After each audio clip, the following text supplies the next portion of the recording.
Ladies and gentlemen, welcome to another video. Shake my hand, you amazing human beings. Please don't forget to like, subscribe, share, do all those amazing things. If you feel like this is added value to you, my name is James Maisiri, head trader of 365 Trading Academy, and today I want to talk to you guys about the euro pound. The euro pound was probably one of the most annoying pairs to trade last year for me because I was blinkered and I tilt on this pair. Tilt is a trading psychology term where it covers five emotions. Could be overconfidence, could be fear, could be anxiety. But I was a bit overconfident about the direction, and I've been tilted on euro pound for almost 2 years because there is no real demand, and I've been arguing about this looking at the governing time frame. So I'm hoping that today we can correct my long-term analysis for 2023 by looking at an even bigger time frame to really help us understand what on earth is going on. But right in front of you here is pretty much my chart from last year, unedited, right? If you go through all the videos, these are the last zones that we drew together, and then this is just recently now, right? So I'm gonna go to the governing time frame because I think that will give us a better picture of what I kept arguing for and kept trying to do last year. And last year I kept arguing for, not just last year, 2021 and 2022, those 2 years, that there's no real floor here, right? And so I really wanted to see price go down. Price had already done the courtesy of breaking the demand, and instead what price did was price humbled me and reminded me that I'm never in control. Yes, I've broken the demand, I've stripped all these buys, but I'm gonna go back to a supply all the way up there and collect some buy or some sell orders, but then stop here. And this is kind of like where we are right now. So, long term, is this gonna happen or the opposite? Let's find out. Just in case you don't know, if you're a registered student, please check your emails. I hit you up today. I'm still emailing everyone in the entire list, by the way. So please don't panic. If you haven't received an email from me by the 15th of April, which is Saturday tomorrow, then panic, right? Then something has gone terribly wrong. But as far as I can tell, I'm sure I'll be done with my email list emails tonight. The first video of this series also dropped today, Euro USD. After I'm done recording this one, I'm going to release the pound USD video, which I recorded yesterday. And the series, short, videos gets down in one session and not have to think too long about by breaking down this asset and then really focusing on the long picture all the way to where price is going today. So I'm going to start editing this chart because I realized it might be beneficial for me to actually do all these analysis on my final trading charts instead of using other brokers and then coming back to redo the same thing later. Right, so we're going to start off with the 12-month. 12-month chart tells us that one candlestick represents 1 year. One candlestick represents 1 year. So had I done this a year ago, I'd have saved myself the pain because, euro pound contributed 18% of stop loss hits in my trading last year. I double checked the optics on my trading journal, right? So I don't really lose, holistically frequently. If you look at, statistically speaking, it's very possible with supply and demand to maintain a 70 to a very high 80% win rate. And so significantly speaking, if under 20% of losses of that big win rate, 18% or 16% of that was euro pound, it means I was stubborn. I was deadly stubborn. And this is why. Look at this. On the 12 months chart, the long-term perspective, yes, sure, the governor is ready to drop, but on the long-term perspective, right, price is chilled. On the long-term perspective, price has nowhere to go. Price is not in a rush for anything. I'm about to, and I apologize because I'm about to I move around my mic, so the audio might change, and please do forgive me for that. I just want to make sure you can hear me clearly. I haven't done videos in such a long time. I haven't edited videos in such a long time. So you're gonna go through a journey with me, right? Where it's like bad post production as I get back. I'm a trader, not a videographer, and videographers always take time. The ones I hire delay, right? So excuse me for a second while I fix my audio for 5 seconds. Don't go anywhere.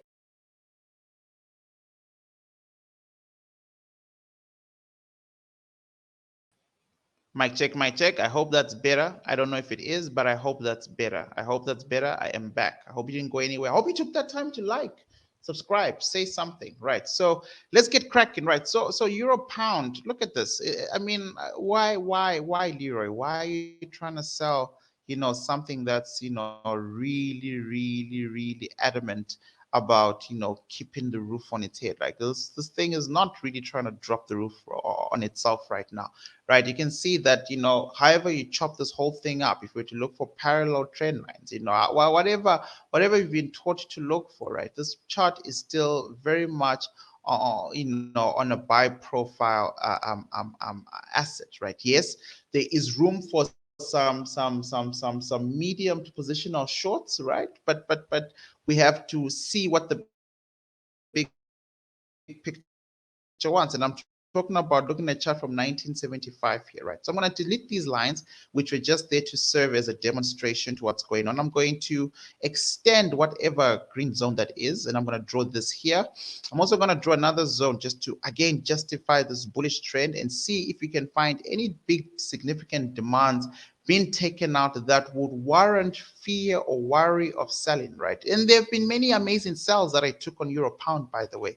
But I'm just saying overall, I'm thinking 2023, 2024, are we right? Am I right, rather, to keep arguing and pushing for sell? Because I don't want to lead us down the barrel and there's nothing there waiting for us. Is this a supply, right? Yeah, it could be. You could argue that it is. You could argue that it is, but will price, view it as that? Number one. Number two, will price respect it, right? So there's an interesting phenomenon. Price hasn't let go of this area, right? So it created a strong demand in 2016, 2015, and then price ever since then, again, supporting resistance traders. Those of you who don't want to master supply and demand, you should be playing here, bro. This is your playground. This asset, USD Swiss franc, I did that, that's the last video I did. These were your zones. You could have had beautiful swings here, very healthy swings. Markets have been consolidating nonstop since 2007.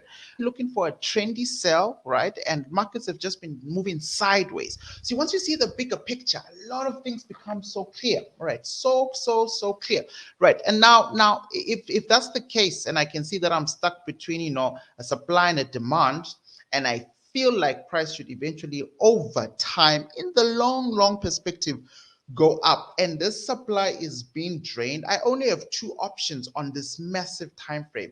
Maybe the next 1 to 2 to 3 years, price could come down to make contact and go up, or price has already done that, right? So if you draw this area from area here, it's fine, but let's look at Akinihashi, because that might be interesting. Let's look at Akinihashi. Right. If we look at the Akinihashi candlesticks and we apply the same rules to supply and demand trading, and how it works, etc., then we're looking at either this or this as how we draw our areas of value. All right. So we could go with the top base part here of the red candle that made contact with this final demand in there, which is a bullish engulfing candle on normal candlesticks. And then if we go to the other side, right, back to normal candlesticks, we have a situation that looks like this, which means really, if you look at it and you take out this bearish engulfing pattern, which is a supply, broken, right? This is a broken supply. Remember, the order block that breaks an opposing valid order block is a very strong order block and is telling you something, right? This could be an entire flip zone for buyers, right? The fact that they took out a supply here, this could be an incredible flip zone for buyers where buyers actually understand that, you know, there's a lot riding on price here, right? So I would be careful on how to move, but we can drill down. Let's keep drilling down. Let's keep drilling down with price. Let's keep drilling down with price. So I'm going to move now to the presidential chart. Before we do that, let's quickly draw a straight line right here. So where the supply was eventually taken out, you can see again, support and resistance traders, that markets have set down on our broken supply as a zone, right? So some grabbing is happening there. Fine. I'm going to go to the presidential chart. There's the presidential chart. All right, and we have it, right? So presidential chart is our 3 months chart that's given us the usual understanding of how markets work in financial quarters. Bank think in 3 months, take profit in 1 year in a 10-year plan, right? So one candlestick represents a financial quarter. You know, you put it like that, right? Is there a need to tidy up our zones? Let's tidy up our demands real quick so that we can work our way up. So we would have a demand here. Some would draw it like this. That's very generous and a terrible area of value because you're going to have to drill down anyways, right? Prices here. And then markets do something like this. There's a supply, right? That the 3 month supply that was broken. Beautiful, beautiful. You get the best, beautiful imbalance, but lesson learned. Lesson learned. Learn the lessons, my people. If price is parabolic and markets do not distribute, I said this a couple of times last year. If markets do not distribute, trade sideways before arriving at that supply, the parabolic side of things will take you out. It simply means there's just more buy orders that have been building up. If we track the COT data, buy orders have been building up, and this supply can't contain it. Yeah, the supply broke structure, everything is there, beautiful imbalance, but watch the price. This is dangerous. Number one. Number two, we're looking at the long-term perspective because we want to always know who is in charge of the trend. Right, so prices leaving a demand here, making its way back to the ultimate supply, but there is a psychological trend line that price must touch before coming down. Trend line that price must touch before coming down. All right, so this is absolutely an important thing to consider before you start running to sell here. Right. Secondly, because a flip zone has happened, you see price is not dancing there, and you can see we had multiple buys, sure, last year, but overall, I wanted to sell, and my selling on euro pound really resulted in a few, you know, stop loss hits that I spoke about with you guys, I'm sure last year, but also when I sat down to review my trading for the year in December, I was like, God damn, I should have just let euro pound go, right? So be careful of that. Be careful of being so sure that you have a blind spot in the market. And the best way to kill a blind spot is to come back and understand overall what the institutions want, right? So now that we've got this nice base here and we've got enough retail traders, you know, very much attracted to this zone, right? Once I see a valid support and resistance, I can't wait to liquidate this area with the banks, right? So, but you can see markets have been avoiding the fall for as long as they can, creating extra demands along the way, some of which, like I said, got broken. So this one here got broken because not just one or two, it's like many of them, thousands of them on the 1 hour time frame. They just look like two here because we're still on the monthly time frame, right? But within this, 2 months last year, I was day trading this asset a lot, so I had a lot of my intraday time frames put in place. So yeah, it'll take forever to delete those, but you can see for yourselves that this demand here on the governing time frame was eventually taken out for me all the way here, as early as here, if you want, or at least this area was made obsolete and very weak. But of course, definitely this demand zone was broken here. And so when that demand zone was broken, I immediately wanted to see price go down, but instead price kept going up rather, and even building demand. So there's demand number one here, if you look at it carefully on the governing time frame, and then demand number two, which is this big one, and then a continuation pattern, up here, and a complicated 365 candles to the downside, which is a counter trend into this demand, and prices going up. Would I want to be in a rush to trade euro pound in 2023? Probably not, because I've a tilt on the pair.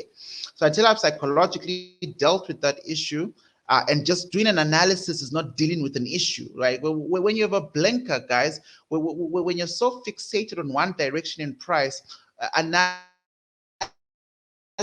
is not enough, right? You absolutely either have to leave that asset alone, or you have to see yourself work on believing what the charts are telling you versus what you want to see.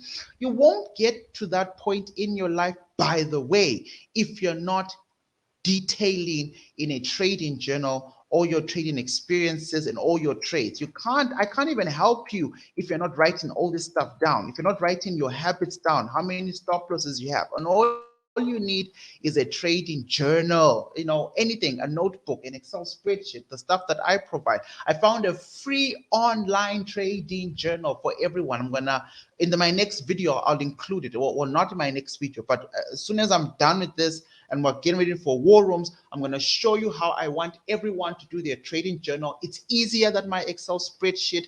It's online, it keeps your data safe, and it's completely for free. So no excuses, right? I'll hook you up. I've been trying. It gives you charts. So when we sit down for one-on-ones and you use that one, I can quickly get a quick summary of how you've been trading for the last month. And then I can then know what to diagnose. Right. So on the weekly time frame, Mayura, you can see the upside is going. I'm not going to draw all these zones, but there, demand one, demand two worked, demand breakdown of higher demand into lower demand, then a push up zones. But this is where we're trading last year. A new demand is formed, but they keep breaking it. Another one. I'm not going to trade this asset, but now I know why, right?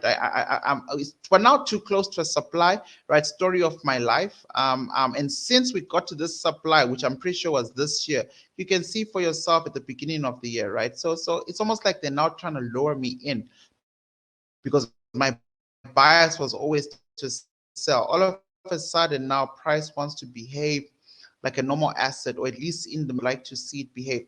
And this is something that you need to decide for yourself, right? So we've got a new demand that's engaged on the daily time frame that's currently what's trying to push things back up, and markets created another one. Markets borrowed some momentum there.